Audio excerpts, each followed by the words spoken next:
It's time for another datasheet deep dive, and this time we're saying, come with me if you want to live. Hasta la vista, baby. It's a Terminator joke. You know, we're doing Terminators.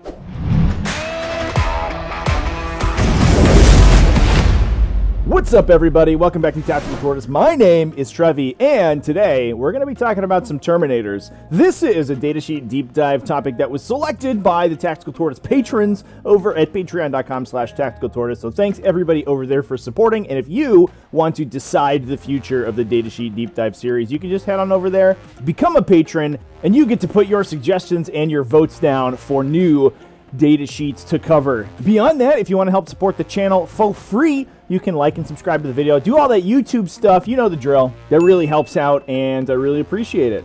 So today, we are going to be talking about Space Marine Terminators. In this datasheet deep dive video, as always, we're going to be doing a datasheet review of the Terminator Squad as well as the Assault Terminator Squad.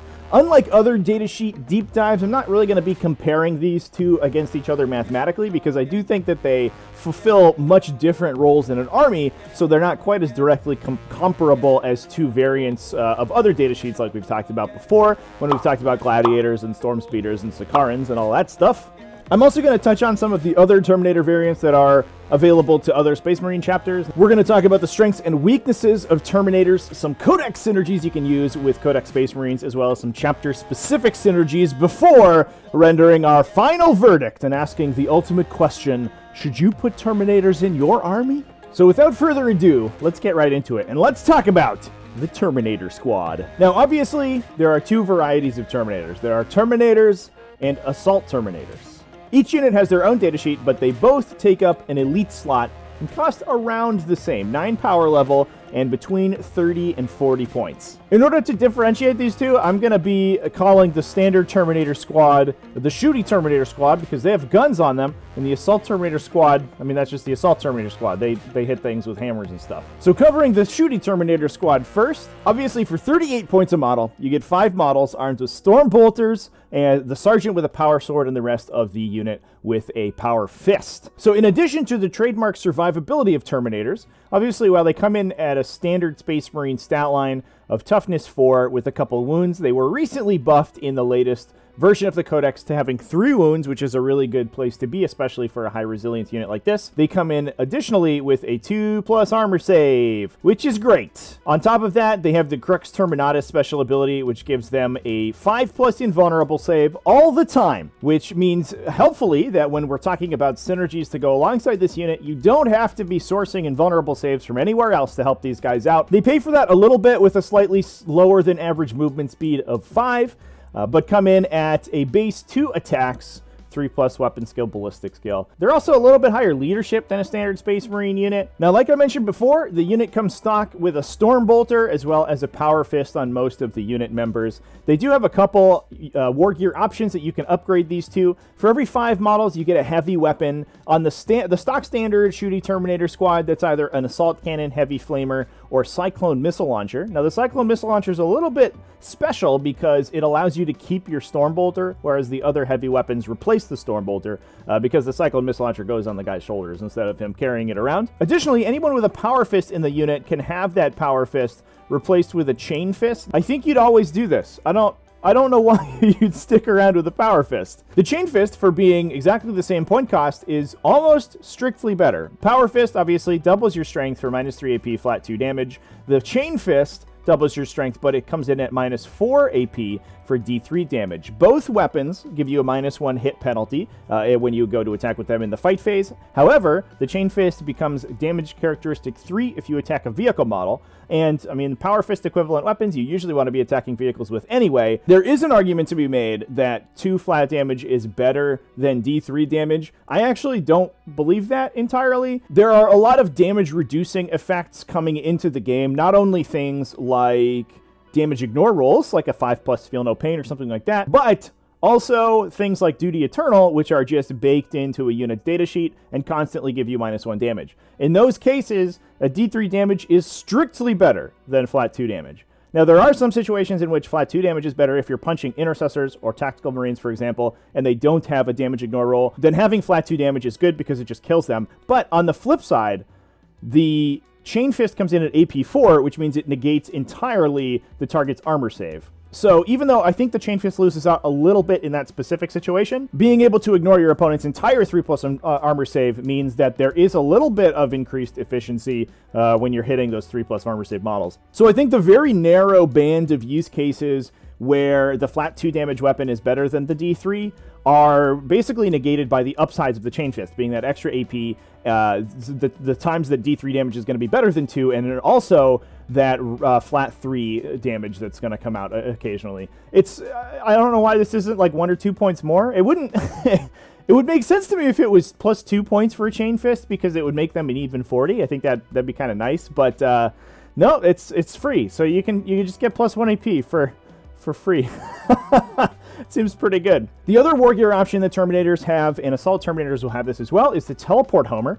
This is a pretty important piece of war gear because what it lets the unit do is actually pick up off the table and redeploy themselves via teleport. Now, it's not super clean. What it does is that it picks you up off the table in the start of your movement phase. Then, at the reinforcement step of the subsequent movement phase, you come back in on the table. Back in 8th edition, this just used to pick you up immediately and drop you at your teleport, wherever you deployed your teleport homer. Now you can put yourself anywhere inside your deployment zone or within 3 inches of another model from your chapter. That's pretty useful. I think the biggest points that that's going to be useful in is if you, get yourself into a bad close combat. You won't have to fall back or desperate bakeout to get that unit out of melee. You can just pick right up and put them back in reserve. Now, the downside is that you lose an entire round, and 9th edition 40k only being 5 rounds long means that, it's 20% of the game that this unit's not going to be affecting the table. Having an expensive unit pulled off the table for that long is not super great.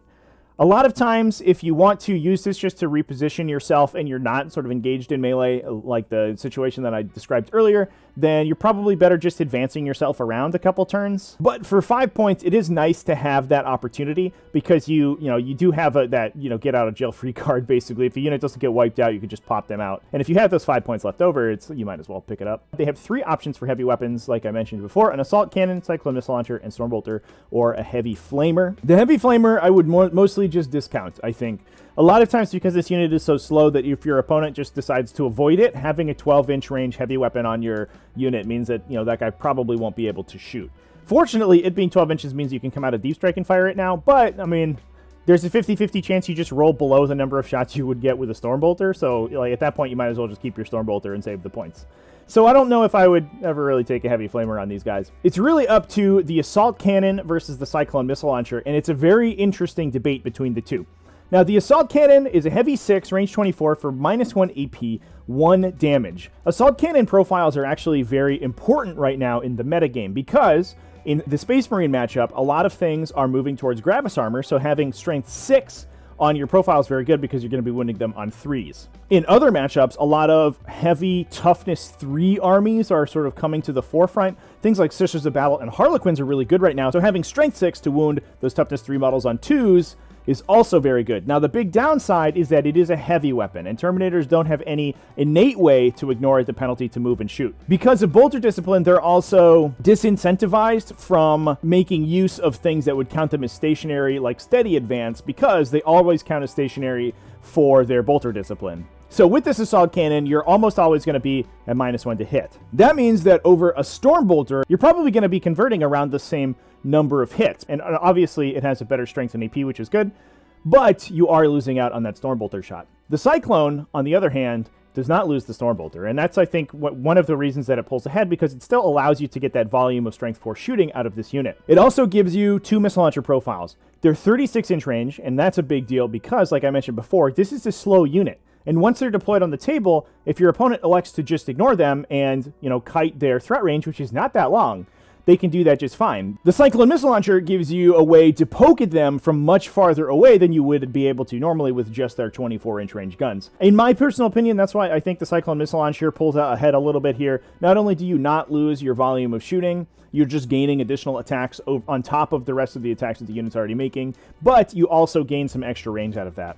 Now, if you want to hit hordes of infantry, especially those toughness 3 units, it has a frag missile profile for 2d6, strength 4, AP 0 for 1 damage blast attacks. The crack missile profile is 2 shots at strength 8 minus 2 AP for D6 damage, so a little bit better against harder targets. Now again, it's probably going to be -1 to hit a lot of times, so having only 2 shots, unless you have some good dice fixing, means that you might, just flub with the Cyclone Missile Launcher, but having 2 additional, big crack missile shots available to you is always pretty nice. Now, before we talk about the strengths and weaknesses of this data sheet in particular, let's move over to the Terminator Assault Squad and talk about them real quick. Now, the Terminator Assault Squad comes in at exactly the same base statistics as the Shooty Squad. Your 3 wounds, toughness 4 with a 2+ save, 5+ invulnerable save, move 5. The move 5 is going to impact them quite a bit because, being Assault Terminators, they have only melee weapons. And so having a slow movement means that they are basically relying on their ability to teleport to come in.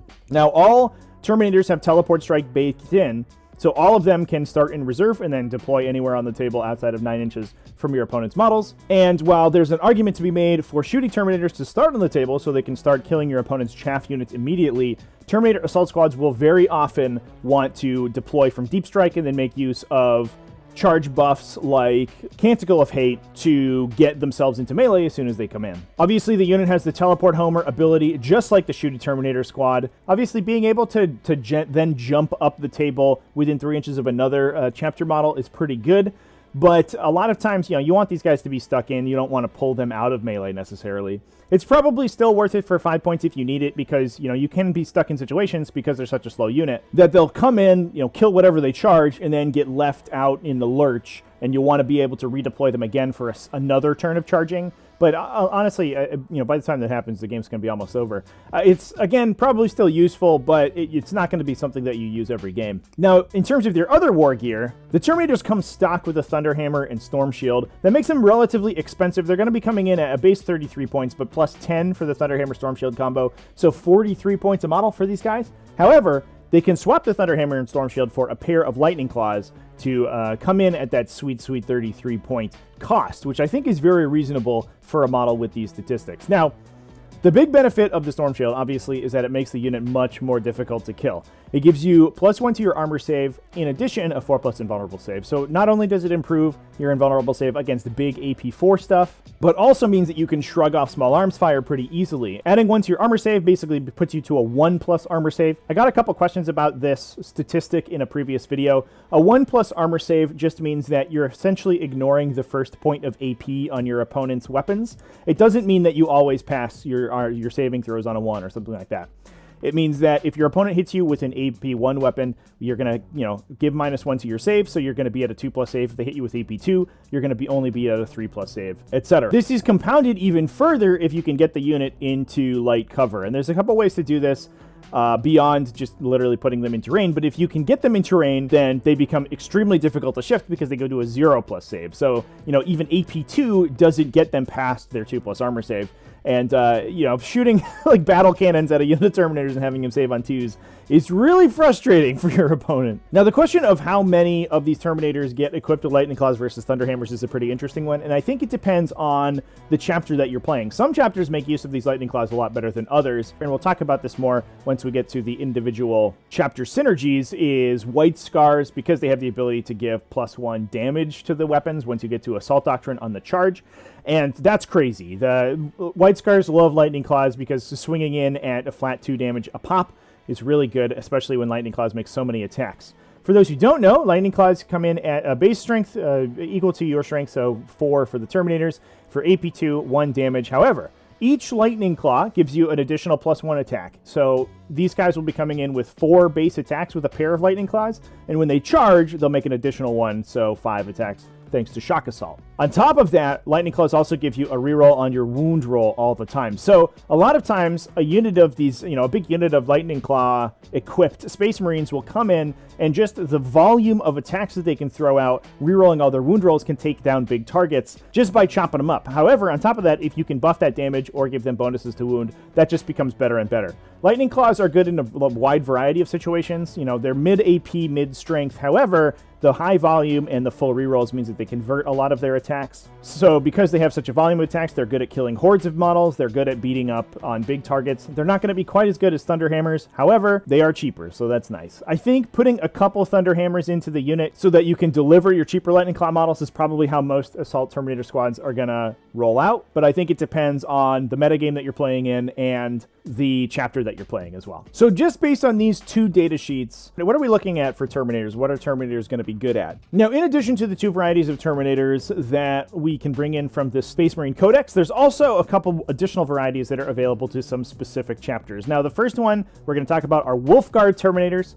which just got a new datasheet in the new Space Wolves Codex that was released recently. Wolfgard Terminators are basically exactly like shooty Terminators, but they come with a very important difference. First of all, they can't take teleport homers. They come with this enormous stock of wear gear options. There's also one less leadership, I'm noticing now looking at the data sheet again, but I don't know how much that matters. Essentially, a Wolfgard Terminator unit can kit itself out almost however it wants. It still has the same heavy weapon options that the standard shooty Terminator squad has. However, it also has all of the options available to the Assault Terminators in terms of melee weapons, and it can mix and match those two. In addition, it also has access to combi weapons and some other options for power weapons. They can take axes and mauls in addition to just the sword that the standard Assault Terminator has. I think a big deal here is that you can equip this unit with plasma guns in addition to storm shields. One thing that we'll talk about once we get later on into the video is that the shooty Terminator unit is a little bit confused in its design. It's paying points for this big punchy melee weapon, but it's slow and it's mostly designed to kill chaff. So, like, why do you have this Power Fist?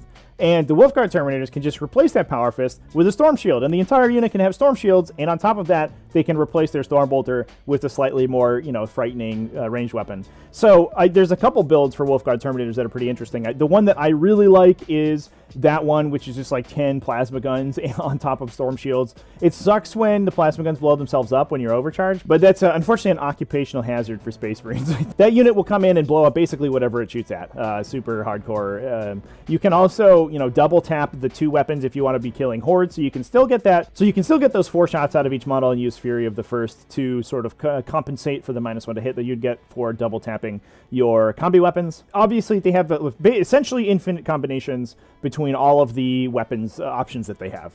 The other unit that I want to touch on before we move on are Deathwing Terminators. There are 3 varieties of Terminators available to the Deathwing, and these are specifically for Dark Angels, obviously. I don't think I'm going to touch on these guys super deep in this video. They may deserve their own independent video because they are very much a different animal than any standard Terminator squad out of the Space Marine Codex. The standard Deathwing Terminator squad is an elite's choice for Dark Angels. They have a couple of additional abilities on top of what a normal Terminator would have.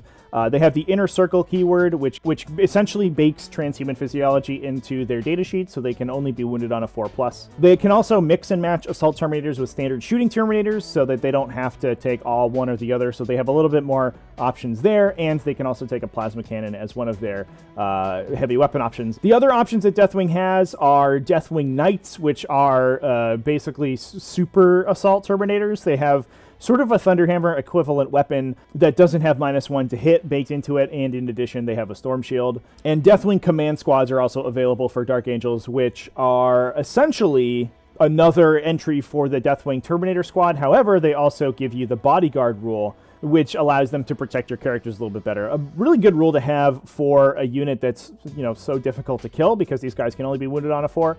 Toughness 4 is kind of the big weakness of Terminators. A lot of times you can sort of overwhelm their saves with, just a really good volume of, reasonable strength firepower. But the Deathwing don't care about that. They're like, whatever, man.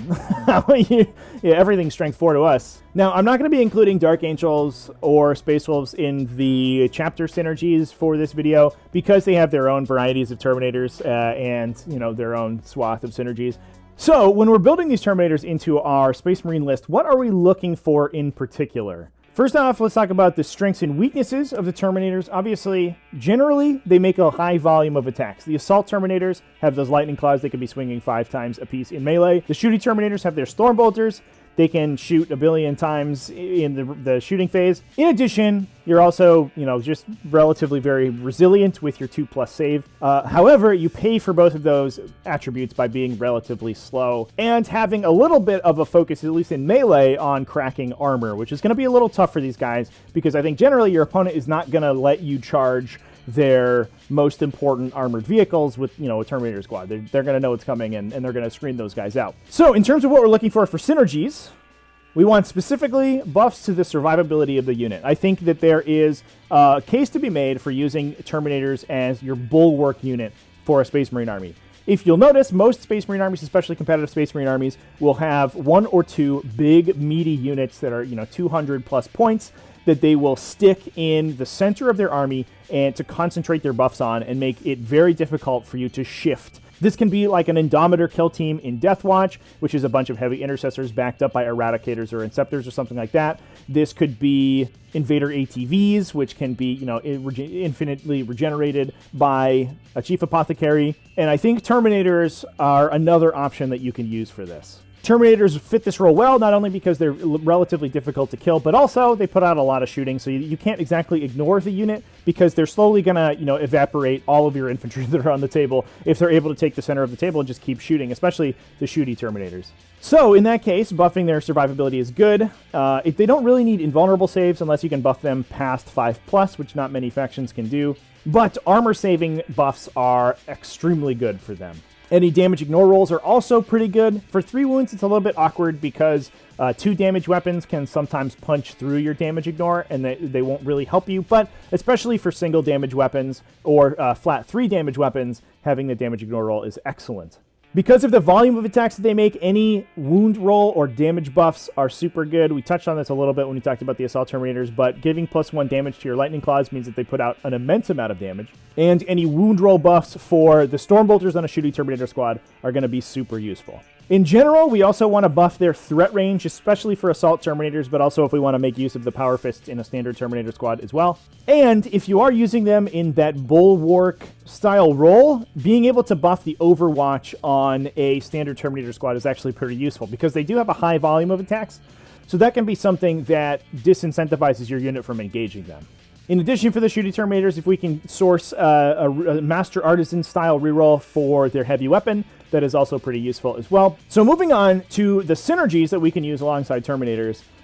First off, we'll talk about the Space Marine Codex. Now, Terminators, I didn't talk about their keywords, but they do have the core keyword. And I think this is the first time that we're covering a core unit in Datasheet Deep Dive. So that opens up basically an infinite smorgasbord of options that we can apply to the Terminators. Now, I'm not going to talk about every single core synergy in the Space Marine Codex in this video, because if I did, we'd be here all day. We'd never leave. So there may be a couple things that I gloss over. If I do that and you have a combo that you really like to use with the Terminators, let me know down in the comments what I missed. But basically, what core will let you do, for the most part, is benefit from rerolls from characters. So Rites of Battle from a captain or Tactical Precision from a lieutenant, I think, are the biggest ones, or full rerolls from a chapter master as well. They also benefit from chaplain litanies, which is a really big. On that note, I think chaplains are the first thing to talk about when we're talking about codex-specific synergies.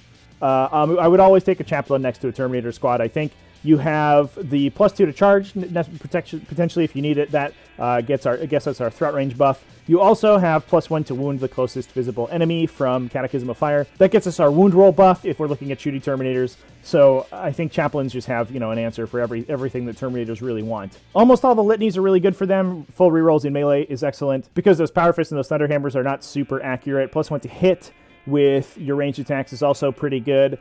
Even just Litany of Faith to ignore mortal wounds on a 5+ is pretty solid because these guys do take a lot of damage from mortal wounds because their armor save is so good. So really chaplains are an excellent option for Terminators just in general. Moving on to other characters, I mentioned before that they make a good sort of centerpiece bulwark unit for a Space Marine army, and if you're doing that, an Apothecary is also a must-have. That gives them a damage ignore roll of a 6+, and if you upgrade to a Chief Apothecary, he can be bringing back Terminators every turn. While the Terminators aren't the most valuable unit you can be bringing back with a Chief Apothecary, they are, bringing back a 40-port model is always where you want to be with that guy. So he's going to be just fine bringing back like Storm Shields into a unit of Assault Terminators or additional Stormbolters into a unit of shooting Terminators. Lastly, we do have one stratagem that synergizes specifically with them. That's Fury of the First. Gives them +1 to hit which is going to be pretty good anytime you have like the full unit shooting at something. You can get +1 to hit, potentially +1 to wound from a stratagem or the chaplain buff, and really lit rip with those 40 Stormbolter shots. Moving on to chapter-specific synergies, in order of relevance, I guess. Ultramarines have defensive focus, which is a little bit of a buff to their Overwatch, lets them Overwatch for other things within 6 inches of them. You also have access to some rerolls from Guilliman, as well as a threat range increase as well, which is always nice. And there's also just generally a lot of very good Ultramarine things that you can do, like have these guys full reroll with Seal of Oath and all that stuff that the entire Ultramarine army can benefit from. Black Templars have a couple ways to deliver Terminators into melee. You can advance in charge with Emperor's Will. You also get bonuses to advance in charge with the Frontline Commander Warlord trait. You can also put these guys in a Land Raider Crusader and shock and awe your opponent, give them -1 to be hit. That's pretty cool. Blood Angels have a small increase to your threat range with their +1 to advance in charge buff. In addition, +1 to wound is pretty good, especially for those high volume melee attacks like Lightning Claws. And Blood Angels just generally benefit from stuff that comes out of reserve, although these guys don't have jump packs, so there is a little bit of anti-synergy there, but Death from Above specifically allows you to score points when they kill stuff after they come in from teleport, or from a teleport homer, important to note, because you can potentially be scoring that Death from Above after turn 3, which is very useful if you're taking it, so there is a little bit of a synergy there. Imperial Fists are actually a very interesting pick for Terminators. They are good with Stormbolters just generally because of their chapter tactic for exploding 6s with bolt weapons. In addition, you can bolster their survivability with Bolster Defenses or Shield Unwavering. Shield Unwavering especially not only increases their attacks in melee, but also brings them down to that coveted 1+ base armor save. And Bolster Defensives, while it does require you to stand still, which is not super good for a unit that's already relatively slow and wants to take the midboard. It does allow you to withstand a little bit of extra shooting with a +1 armor save buff. Speaking of +1 armor save, Iron Hands can also source that from Size Steel armor. You can also buff their survivability even further with Reject the Flesh, Embrace the Machine for a 5+ damage ignore. You can also use Optimal Repulsion Doctrines to buff their Overwatch if they're taking the center of the table. Raven Guard have some interesting synergies as well. You can use the Infiltrator stratagem to move them pre-game to set up turn 1 Alpha Strikes or just take the center of the table with a big unit of Terminators. You can use the Raven's Blade to buff their charge rolls, and their chapter tactic just gives you light cover most of the time. So that's a good way to source that 1+ armor save without having to awkwardly position yourself around cover that's already on the table. Things get a little bit interesting with White Scars. I did talk about White Scars previously, specifically with their synergy with Lightning Claws, and yeah, just do that. That's pretty good. You also have a couple of ways to buff your charge, including Fierce Rivalries for an additional die and drop the lowest on your first charge out of Deep Strike, and you can advance and charge the entire army, so they're not quite as slow as a normal unit of Terminators. The big question with White Scars is whether you're just going to take Vanguard veterans instead of these Terminators, but I like that the Terminators give the White Scars a little bit of an additional survivability, which a lot of times the White Scars army doesn't super duper have. Salamanders is where things get super duper duper interesting. If I were to pick one chapter to play Terminators in, I think it would appropriately be Salamanders. They have a bunch of different buffs that work extremely well with the Terminator stat line. First off, Crucible of Battle, one of the best attributes of a Salamander's army, +1 to wound, which is pretty good. Not only good with a high volume of melee attacks coming out of an assault squad, but also a bunch of Stormbolters. Getting a bunch of Stormbolters to wound on, 4s or 5s against a big vehicle is pretty solid. Really makes up for the fact that they are, just strength 4, 0 AP weapons. You can also buff their damage in melee with Strength of the Primarch. You can make them super duper survivable with Stand Your Ground for +1 armor save against damage 1 weapons. You can also use Psychic Powers on them to further increase their survivability, making them toughness 5 with Drakeskin or -1 to be hit from Fire Shield. If you do buff them up to make them as difficult to kill as possible, you can also use Heroic Sacrifice to protect other units in your army with these guys. And last but not least, you can use them to Overwatch if you're bringing a big shooty Terminator unit with Born Protectors, and potentially then heroically intervene into your opponent's charging stuff, which is not something that anybody wants to see happen. Once you're charging into a unit of scouts or whatever, you don't want also 10 Terminators to come join you and hit you with Power Fist as soon as that happens. So Salamanders, a lot of super good synergies with Terminators. I really like them. So with that, we've talked about all the synergies that you can use alongside your Terminators. Let's move on to the final verdict. Should you put Terminators in your army? And the answer is, yeah, I think they're fine. Terminators have been a pretty okay include for ages, and the fact that they are a solid midboard unit that's relatively resilient and benefits from a lot of synergies with the rest of the Space Marine Codex is pretty good. That said, you do need to have a plan if you're putting Terminators in your list. I don't think I would just run out and buy a unit of Terminators and stick them in, you know, your Ultramarines list or whatever. Say, I'm going to teleport these 5 dudes onto the table, and hopefully they do okay, because they're just going to die.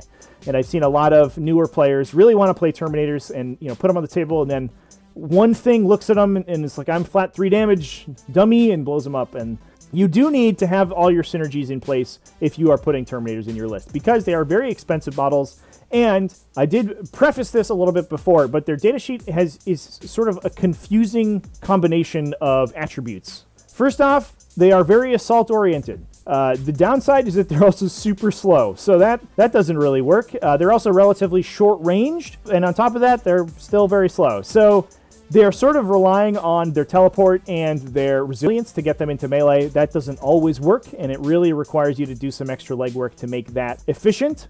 But it's definitely possible. I wouldn't say that Terminators are the top tier of Space Marine picks, but I do think you can build a perfectly competitive list with Terminators in it. It just probably won't be the most optimized thing ever. You do have to take those synergy characters with them, I think, the Chaplain especially, and potentially the Apothecary. And there's a couple different roles that Terminators can fill in your army. You can use them as small harassing units. They're an expensive harassing unit, but if you want to pop them in a flank, wipe your opponent's chaff off of an objective with your Stormbolters, and then, you know, sort of move in slowly to take that objective later on. That's pretty good and pretty annoying because they don't die immediately. There are some harassment units like that you'll just turn around and kill immediately, but Terminators are certainly not one of those. Again, you can also use them as a centerpiece unit for your army to take a lot of heat and soak a lot of firepower, and then heal them with an Apothecary. I think that's really good. It's probably how I would use them if I were to play Terminators in one of those chapters that can really, you know, pump up their survivability through the roof. But in any case, I mean, you probably need that Chaplain next to them to make them a little bit more useful. Although, honestly, you're playing Space Marines, you should probably have a Chaplain anyway, so that's I don't think that's a real big ask. That's it for Terminators. We did it. We talked about the Terminators. So thanks everybody for watching. I really appreciate it. Hope you enjoyed this datasheet deep dive video. Real quick thanks to my patrons up on the screen right now for being awesome. You can join them over at patreon.com/tacticaltortoise and vote on future datasheet deep dive topics. In addition, you can also join the YouTube membership at the link down below the video next to the subscribe button if you want some super exclusive badges and emojis and stuff that you can use on the channel. Let me know down in the comments what you think about Terminator Squads. I think they're a fan favorite among Space Marine players and among 40k fans in general. So I expect that there's going to be some opinionated people down there. Thanks again for watching. Have a good one. Keep it classy, folks. And remember to have happy wargaming.